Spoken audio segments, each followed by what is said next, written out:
Welcome to the Dysfunction Junkies podcast, where we may not have seen it all, but we've seen enough. And now, here are your hosts, Chrissy and Carrie. Hello, junkies. I'm Carrie. And I'm Chrissy. All right, Chrissy, we're a week into the new year. Yay. Got a new you going on over there? I have many personalities, so every day's a new something new, depending on who I am that day.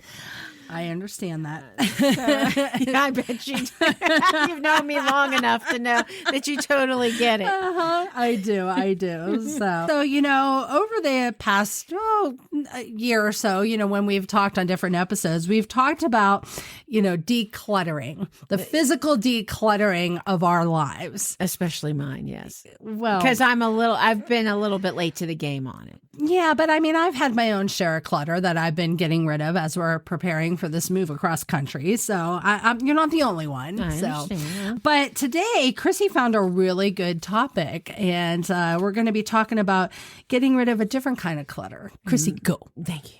It's mental clutter, which I didn't realize.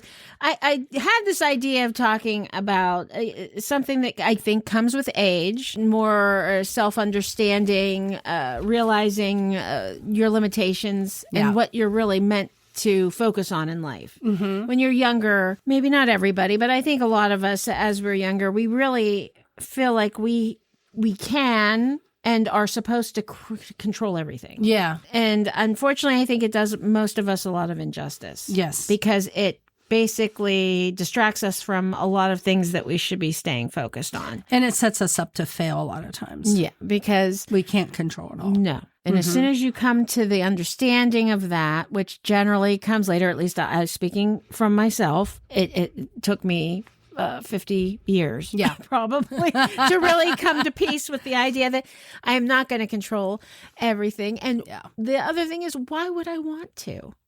Why do we feel, it's just, there's a lot of freedom. Yeah.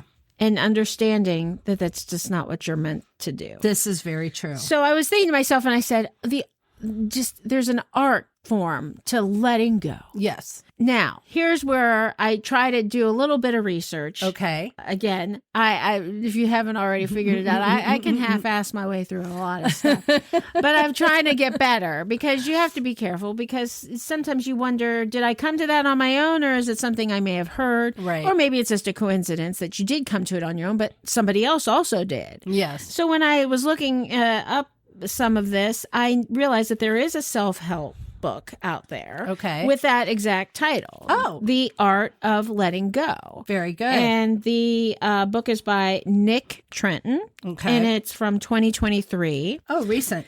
It's fairly recent. I would like to say I highly recommend it, which I guess I do, because obviously I'm on the same page as Mr. Trenton. But as far as being able to speak of the fact that I've gone through it, at this point, I have not. But this might be something as part of a new year, new me. Okay. I need to get back into understanding that I can't completely drain my brain in front of the box, or now the flat screen. It's no longer a box. That maybe I should get exercise my brain waves a little bit and read more like I used to. There you go. So we can have a Dysfunction Junkies book club. That would be fun. Because I did do the... You should get Letters by Lantern Light. Yes, that's another thing we've come across that's wonderful. Yes. Ease into that. Ease into reading with Letters by Lantern Light. Yes. That is a good start. And see, it's already impacted me. Yeah. Look where I'm going. Look where you're going. Look at that. Good job, Chrissy. Yeah. Well, because in my blog on our website, I did a book review on Nobody Wants Your Shit. Yeah. By Messy Kondo. Yes. So now Chrissy can do a book review from Nick Trenton's book, The Art of Letting Go. Yes. And that might be my first one. That might be your first one. I think that's We've been on you about getting action. There you go. I know. I wonder if this isn't an audiobook. That might be a good way to segue me into certain things too. So Okay, keep talking about it, and I'll see if it comes in audiobook. My first intention before I saw Mr. Trenton's self-help book out there was just the self-liberation and discovering that you can't control everything, which we've already touched on. And why would you want to control everything?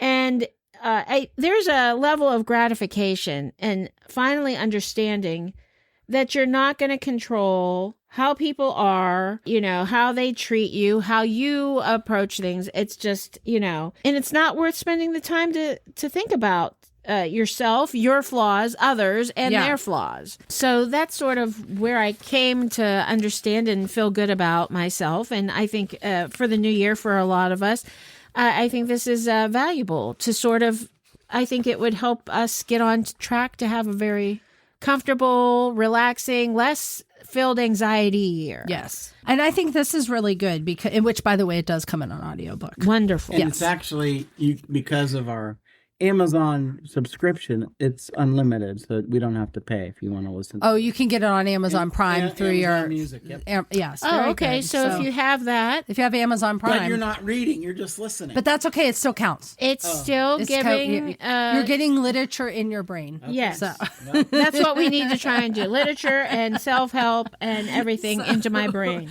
But no, this is really good because, with everything I've been through in the last couple years, and especially this last year after my mom passed away, I really have been trying to let go and let God, just kind of move on about things and not feel guilty about moving on and letting go. Because that's the part I'm having a little bit of trouble with at times is I'm feeling guilty about having to let some things go, even though I know it's the right thing. Right. When people are hurting you in your life or gaslighting you or causing problems and you have to walk away, there's still a little part of me that sometimes feels like, well, I should be the bigger person. Oh, boy. I know. Oh, boy.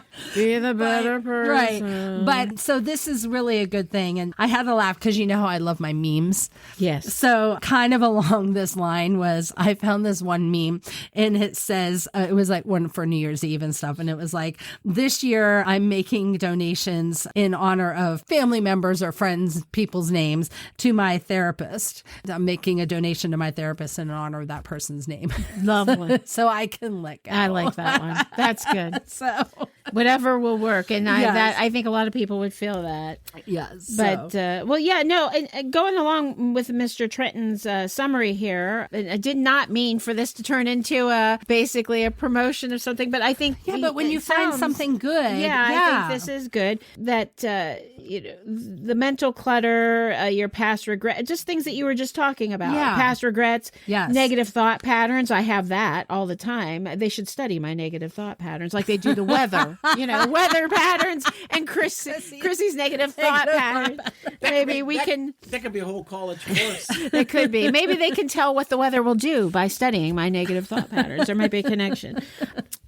Through practical, psychologically backed techniques, sort of trying to pull out some of the information that really touched on things I was thinking. Designed for those who feel constantly on edge, offering a guide to mental reorganization and emotional freedom. Wow. I mean, I can't believe I found something that basically, it goes along with everything I was basically trying to talk about. Right. So it's right up your alley. This is awesome. I think out of the fact that we all struggle with physical clutter, and it's hard to let go.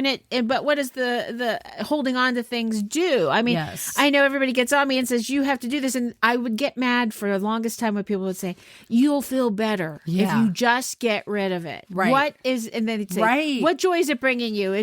Do you really feel great? Do you use the stuff? Do you go every day and look at it and say, oh yeah, I remember blah, blah, blah. Yeah.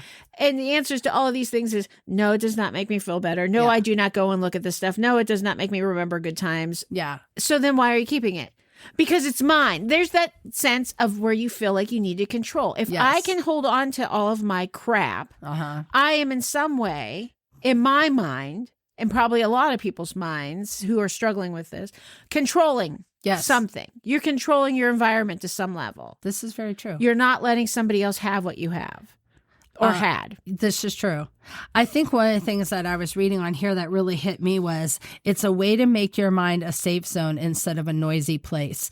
And that is what gets me. My brain is noisy. And it's distracting. It's very distracting. It causes a lot of anxiety, and it disrupts a lot of things, especially my sleep, because my brain is just going and I need to be able to let it go.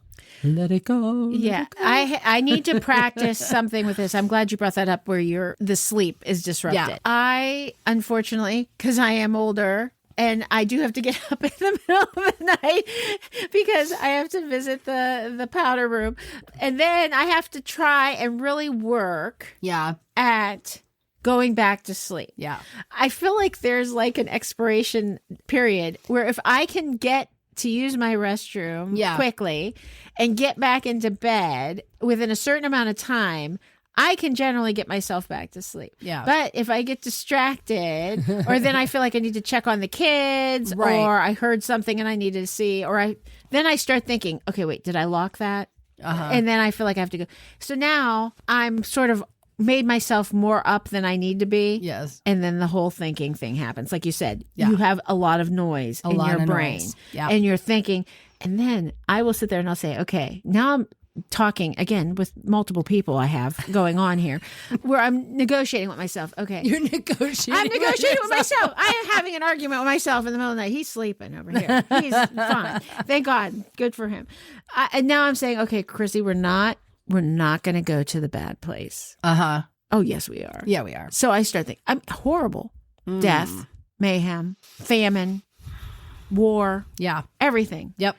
My brain's gone there. Yeah. So then what do I have to do? Okay, now I really can't sleep because I've just totally depressed myself and given myself a lot of things to be anxious about. So you're now going to watch fart videos on TikTok? I might. How'd I know? I might pull up the fart videos, or I'll play. I have a game on my phone. Yes. To sort of re-channel my brain. So I think, but what I'm doing is I'm stimulating myself more, making it even harder to go to sleep. Right. Or I turn on the TV.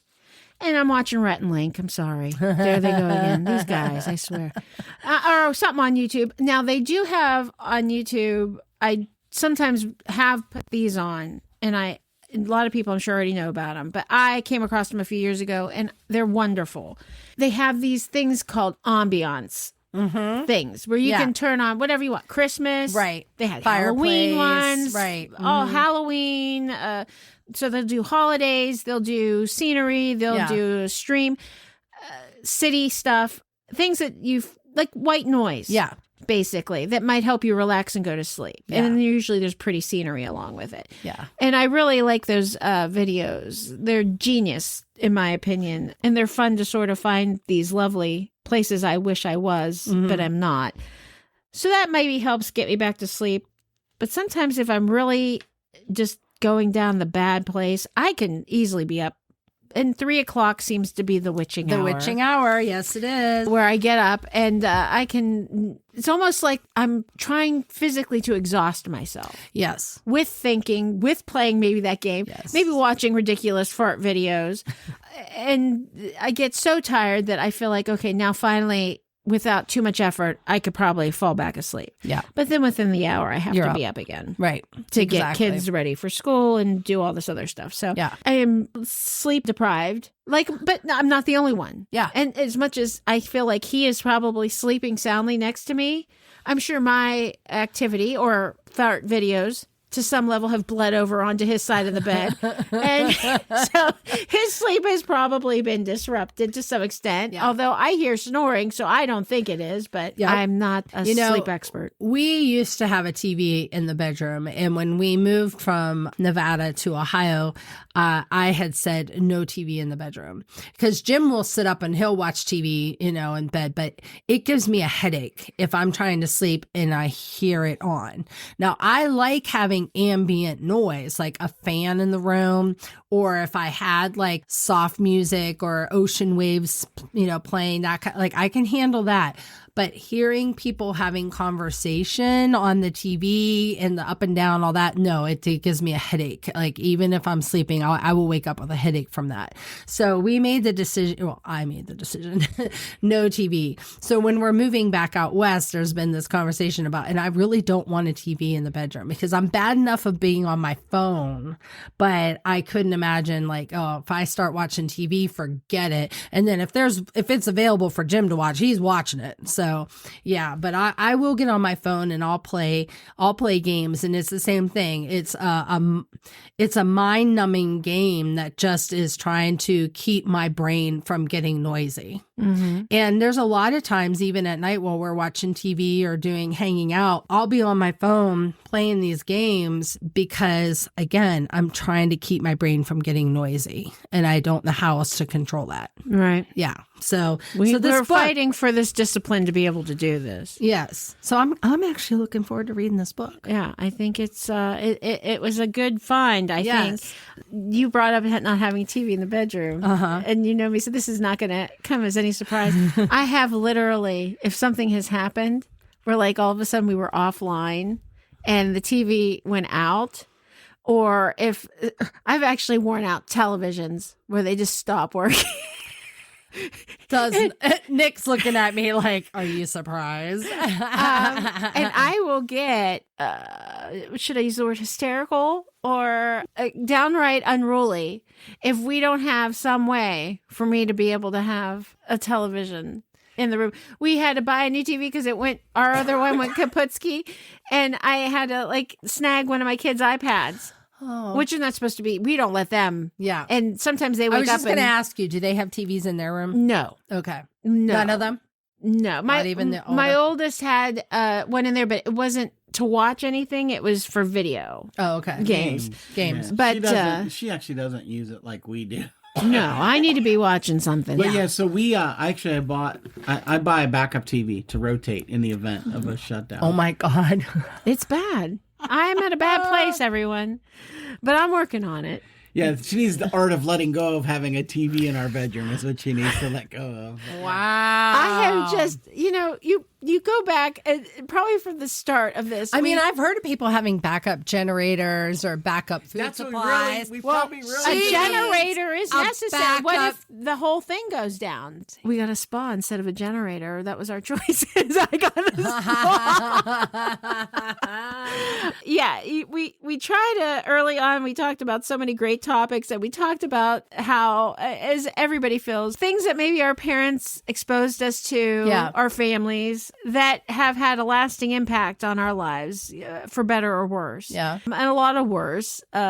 But we do it too. Unfortunately, like we said, it's an endless cycle of how Did your dad have a backup TV? No, my father actually, for as much as he was into television, until he was older and then he wasn't well, he really didn't have TV in the bedroom. Oh, okay. I mean, he respected his sleep time. Yeah. But how old were you when you got your TV in the bedroom? Because I know you had one in your bedroom. I did. Yeah. That's where you exposed me to those horrible horror movies. Come to my bedroom. I know, right. We got a good movie happening in 10 minutes. Gosh, I remember being really little and having a television in my room, so probably 4 or 5. But remember back then, you didn't have TV all the time. You did We're not. talking about in the 70s. Right. So, and what I wanted to watch, being that young, was, probably PBS, the Sesame Street, and the children's things, Saturday morning cartoons when they were on. And then TV shut off after a certain time anyhow. Yeah. And I'm sure probably my father, more than anything, would be, as much as he exposed me to television, he also used to be in charge of telling me when you say when, and it's off. Off. Yes. So he didn't want to hear it at night either, believe it or not. But the fact that I was raised on so much TV maybe has that impact on me that I just need. It's so much. It's your security blanket. It is your security blanket. And Nick, he's done. He doesn't need to watch it. I'm surprised. He sort of turns the other way. But sometimes even the flashing, because you have to watch what comes on. It can be some high strobe effect show. Yes, no. And it will disturb you. Yeah. When we go to a hotel, Jim is always excited because, there's a TV, and so yes, there is. I usually, sometimes I sleep with a sleep mask, but not so much lately because my bedroom is set up in a way that I don't have that stimulus. But when we travel, I always have a sleep mask. And a lot of that's because I know he's going to watch TV. You mean like to cover the eyes? Yeah, an eye mask. Yeah, because that way if he has it on, and then I just tell him you have to turn the sound down. So, but yeah, I can't. The flashing and the lighting and all that. Like even if we're, where we live right now, we're on a main road, and if salt truck goes by and they got the lights, that'll wake me up. Oh, sure. Oh, it's yeah. very bright. Even though you don't hear it, but it's the flashing of light that wakes me up from a dead sleep. Oh, yeah. Mm-hmm. What were you going to... No, so I hope that you really, once you finally listen or read The Art of Letting Go, that you learn something from that. Because I do think some of the reasons she keeps the TV on at night is it's a distraction for her from thinking. Because That's what it said. Absolutely. Yeah. Oh, absolutely. That would be nice if she would. I'd find a better, more relaxing. That art of letting go. Yes. And so we could just shut the TV off. The TV's on all night. Now, I have to disagree with that because recently I have, and if you've noticed, because you get up in the middle of the night too, so you're my age. So we both have the same bladders issue. And that TV, once it does go off, the TV through an activity, because I do watch YouTube basically, it will, at some point, it's going to say, hey, do you want to continue watching? And if I'm passed out, I don't hit the button, it goes down. Okay. But what you're saying is she consciously isn't turning the TV off. The TV will time itself off. Yeah. And what I do is, but then I have the backup. I have the phone. So therefore, I don't have to turn the TV back on. Yeah. I've got my phone. I can control that right from where I'm at. Yeah. So yes, if I have the midnight visit to the powder room, as you refer to, yes, that 3 to o'clock the boys' room. Sometimes it's been off recently. And I don't put it. I try really hard not to put it back on. The one thing, we used to have a TV that was nice because I had to have something going on. Yes, like you said, you like to have a fan or something like that. Mm-hmm. Well, with the TV that offered me that security, but I was disrupted a lot with my sleep because of the lighting. Mm-hmm. If something came on all of a sudden, we had a TV, I don't know how many TVs ago, because as you can tell, we go through them quite regularly, that had this setting on it that almost dulled the screen. Oh, okay. Like it really faded it out. Yes. Where you could still see stuff, but it almost nighttime seemed like mode. something was like dark over top of it, that you could see the images and everything, but it wouldn't. Almost like putting sunglasses on your TV, but reversed. Like it wouldn't shine at you. Right.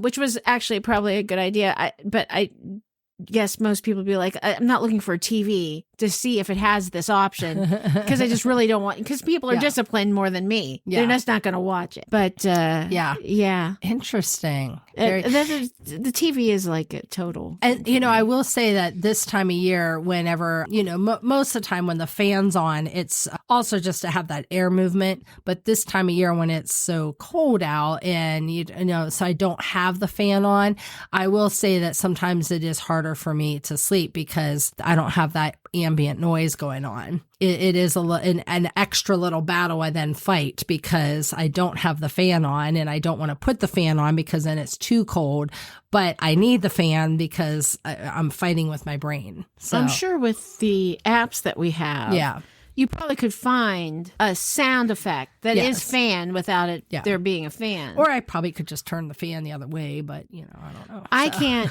One thing, and we have, when we had our house before we moved here, I'm trying to think. I don't think we had a ceiling fan anywhere in that house when we still lived in the Austintown area. I don't remember us having anything. The house we had prior to that, we had fans, but we didn't have central air in that house. It was older. Yeah.